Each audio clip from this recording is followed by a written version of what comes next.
everyone. I'm Mindy Gilbert, and with me is Keith Gilry, and we're here to discuss some events and some happenings in Allen Parish. And just a little bit about me. I was born, raised, and married in Kinder. What about you, Keith? I'm a lifelong resident of Oberlin. I live just east of Oberlin. I have a little plot of property that I call home. That's very good. Okay, what we've decided to do now is to kind of go to the police jury meetings and update people who may not be able to attend, those who have young children, and we think it's important that y'all know what goes on at the police jury meetings. So we're going to do a little series starting with the first segment, and it's about a biofuel or power plant facility that is somewhere south of Elizabeth. Okay, so it is proposed for Allen Parish, Mindy. That's correct, right? Yes, I think yes. And in that meeting on July 6th, a police juror acknowledged that he had been negotiating, and negotiating is a loose term, with Oxy about this biofuel facility.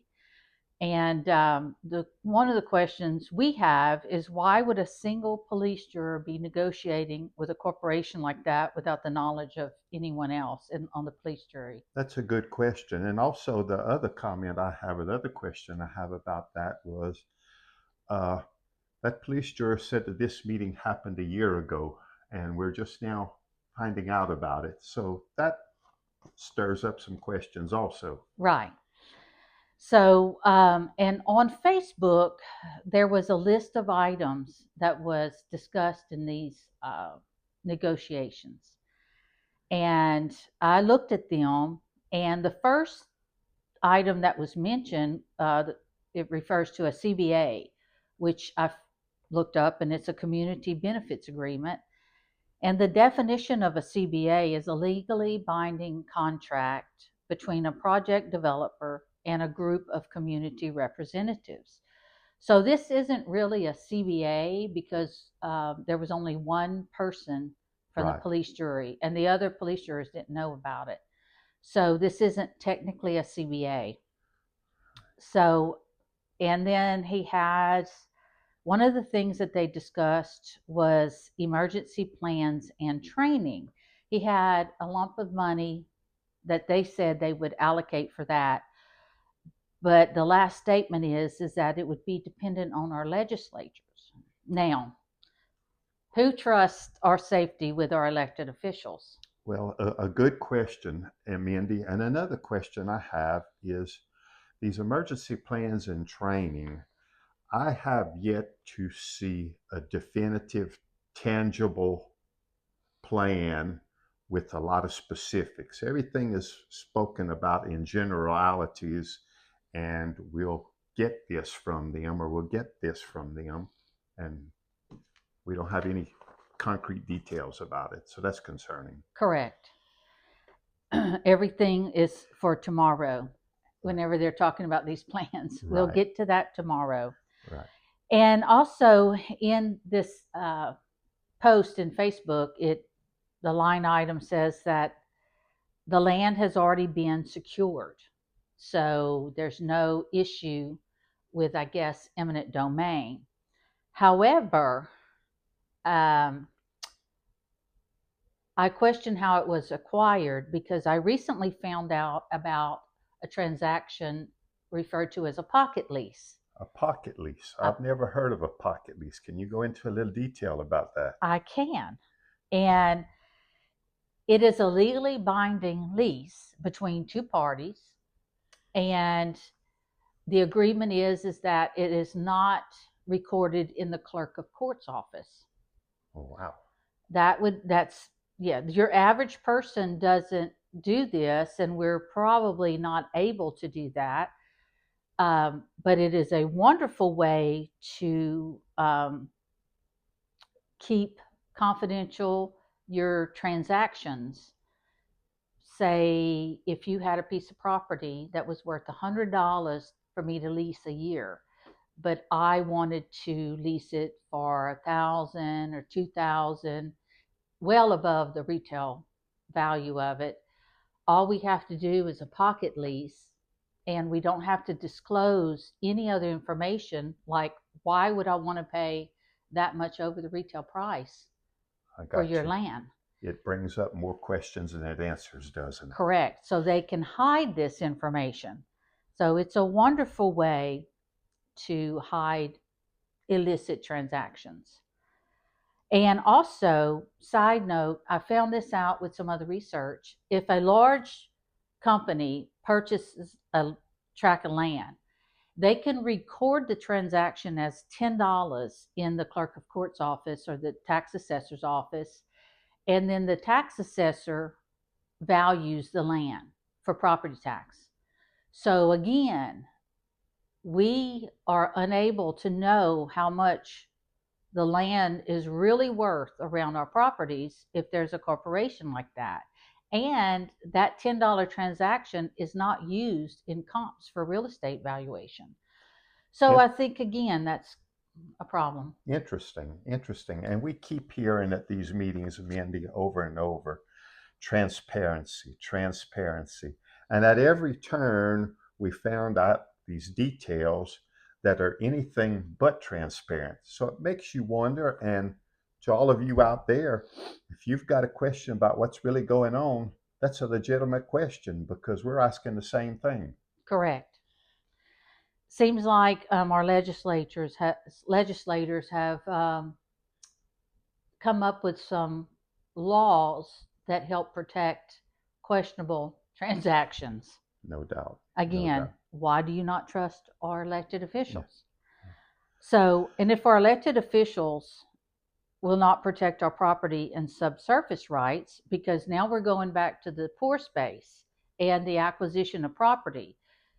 They apparently acquired the property, but what about the surrounding property in the subsurface area or the pore space? Which, once that plume gets under there, then those landowners lose their mineral rights. Right, exactly. And then we have no data, no scientific data to show that any company or any individual can, with 100% certainty, know where this plume is going to be absolutely contained. So, my question is, if I have property next to you and you lease your pore space for this and I don't want it, or I didn't sign a lease for it, how will I ever know whether my space has been entered upon? So that's another question. And let's not forget, the last I heard, that if you are near a plume, and you may have to have an addition to your title saying that there may be hazardous waste under your property. That's another thing. If you've got to disclose that you have a hazardous waste under your property, what does that do to property values? Right. If our property values plummet, is that genuine economic development that we hear so much about? Correct. My question is, economic development for whom? Is it for the residents, or is it for a single billion-dollar company? Right. Correct. And we have to remember that this CO2 that they tout, in the beginning, you remember Exxon had a meeting in Oberlin with a bunch of ladies. I was there. And they tried right from the start to tell us that it's the same CO2 that's in your Coca-Cola. Well, this CO2 is not food grade CO2. The CO2 that's in your Coca-Cola is food grade. It is very clean. It's not full of hazardous waste byproducts, and it doesn't have carcinogens in it. And that's the other thing that they fail to mention. They say, well, we're going to scrub the carbon out of these emissions. But the truth is, it's not 100% carbon dioxide that's injected. There can be a certain percentage of other carcinogenic items in that aren't disclosed to anyone. Right. Because some of this CO2 is coming from ethylene plants. Right. So anything that comes from an industrial manufacturer is going to have some nasty stuff in it. Yeah. And you're talking about that meeting y'all went to with the ladies that morning. I was invited to a meeting that evening, uh, and they caught so much flack over mentioning the CO2 that's in your Coca Cola that they didn't mention that at that meeting that evening. Funny how that happens. Right. It's amazing how a little bit of information can just Yes. throw off their whole presentation. Yeah. So, and then let's see, they have a commitment to monitoring the whales. And commitment and monitoring, when coming from these companies, are hollow words. They mean nothing, and they just sound good so they can sell the idea to us. Oh, so they're doing the same monitoring that they did in Decatur, Illinois, and knew they had a leak, Correct. and chose not to say anything because of the dollars involved. Correct. Amazing the way that works. Right. And then the second time it leaked, someone with some kind of conscience thought he'd better report it. That's right. And since then, we have learned that their monitoring wells have failed because of the corrosive environment that CO2 and water create. And that's another thing, y'all. We talk about this CO2, but when it mixes with water, it forms carbonic acid. Correct. When they inject this CO2, they have to go through our aquifer to get to the depths where they want to inject it. Along the way, there's lots of things can happen. What if some of that CO2 gets into our water? Where are we going to get good quality drinkable water? Who's going to supply that to us? There's problems with water all over the country right now. Right. Do you think somebody's going to ship water to us? And if they do, what's it going to cost us? Correct. Yeah, because the people that are sitting in the home offices of Oxy and all these other companies, they're not worried about our day to day lives. They don't care if we have clean drinking water, regardless of what anybody says. And if they did, they would not be lying and trying to pressure us and scaring us into submitting ourselves to Yeah. this And then industry. trying to keep all of these things, quote unquote, secret. If this was so fantastic for us, why do you have to try and keep it a secret? And the truth is because when people find out the truth is not pretty. Correct. And they usually attack people who are trying to tell the truth. Oh, absolutely. Yeah. We've seen that over and over and over. One of their first lines of defense is to attack the person or group that's trying to tell the truth and to show some of the ugly side of their business. Um, Speaking of that, have you been in contact with anybody from China? No, that's the other thing. We hear about these influencers from China that they're disrupting everything. Y'all, I can't speak Chinese, and I don't know anybody in China that speaks English, and I've never been contacted by anyone from China, or for that matter, for anyone from out of state, much less a foreign country. So whoever dreamed that up, it was just a dream. It's not the truth. Yes, because I don't have any extra money coming in, that's for sure. Oh, I could use it. I'm retired. I could use a check. Y'all send it. Send the money. So then one of the items that's on here as far as they commit to donating is to our judicial system. I think it's a little under $300,000 a year. And it's the DA, it's all of these things. And I'm thinking that doesn't sound like that really lends itself to, judicial unbiased decisions. Well, that brings up a good point. Our judicial system needs money to function. But the thought of a company donating or granting that judicial system money, what if something comes up that one of us needs to file a suit against this company? How is that going to be interpreted? Correct. You know, Right, because we're all human, and we all have our biases. absolutely, So absolutely. then they also promised money to the school board, because I've seen on Facebook where people have said that our schools may close down, or some of our schools may close down if we don't get this deal. And I've never heard of that.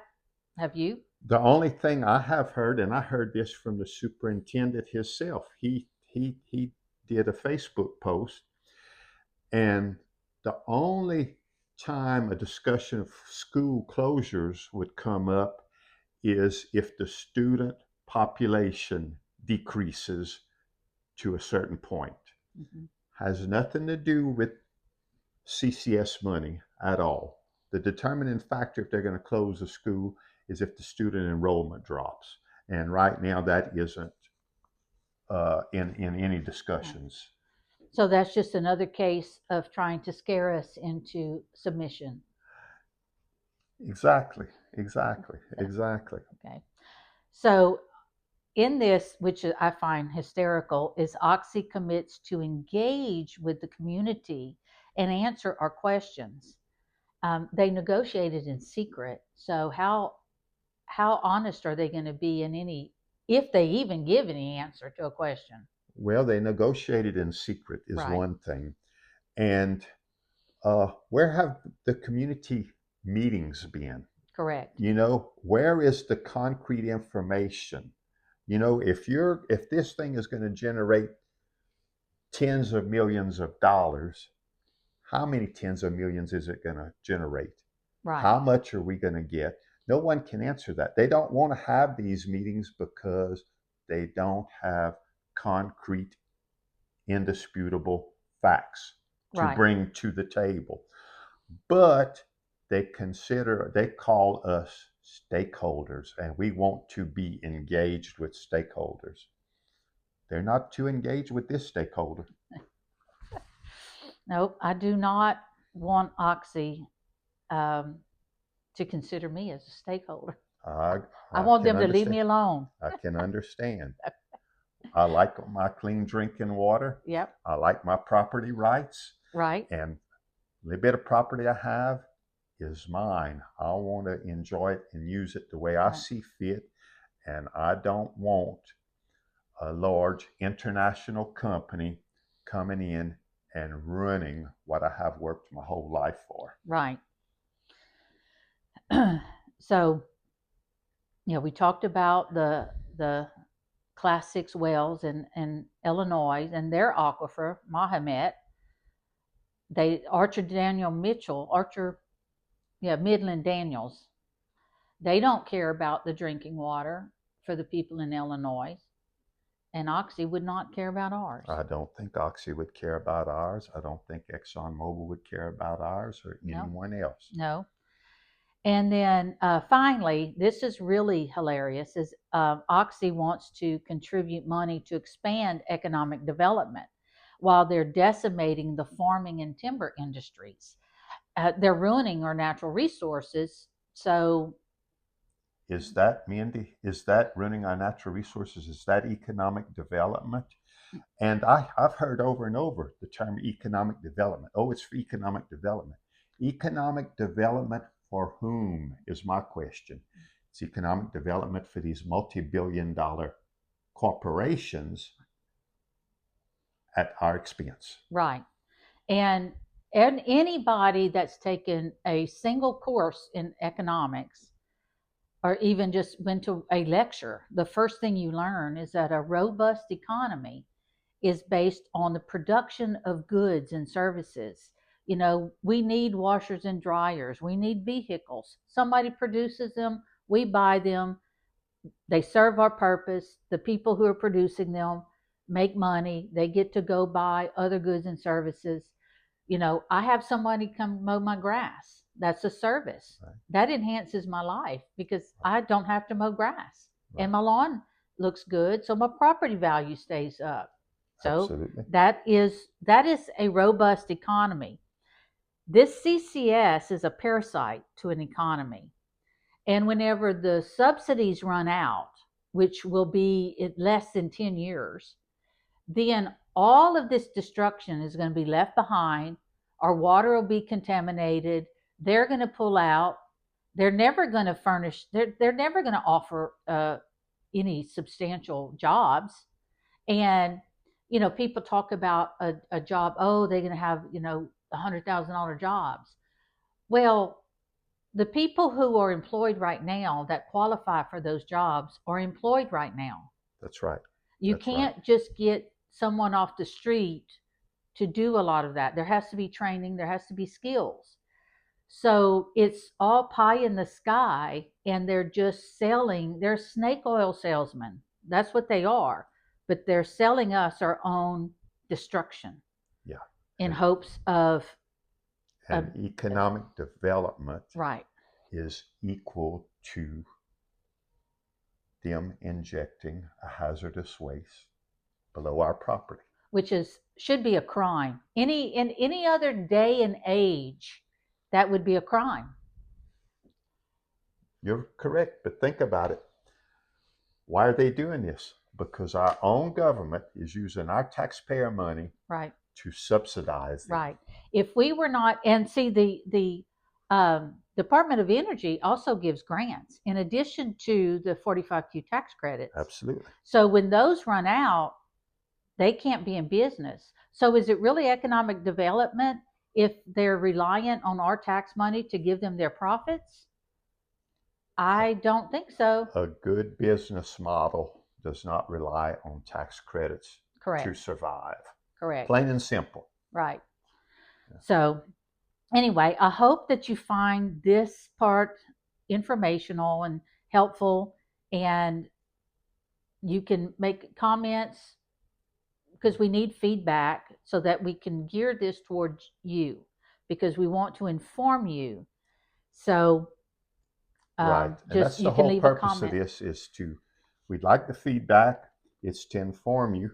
And it's also not to tell you what to believe, but to encourage you to do your own research, find out some of the facts for yourself. Right. And you be the judge. Right. So on that note, we want to wish everybody a good day. And we want to remind you, we're going to try to bring to light different things in Allen Parish, different businesses and things like that. The first one that we want to mention is the Oberlin Farmers Market, which is on Main Street in Oberlin. It's open every Wednesday from 9 to 1. They offer seasonal fruit and vegetables, fresh eggs, baked goods and sweets, and local honey, which I had no idea there was local honey. Yes, there's local honey sold, and some of the sweets are fantastic. Yeah. So next time we're going to discuss, I think, NDAs, the non-disclosure agreements. Yeah, which is an interesting and deep subject. Y'all stay tuned for that. Right. So have a good day. Thanks, y'all.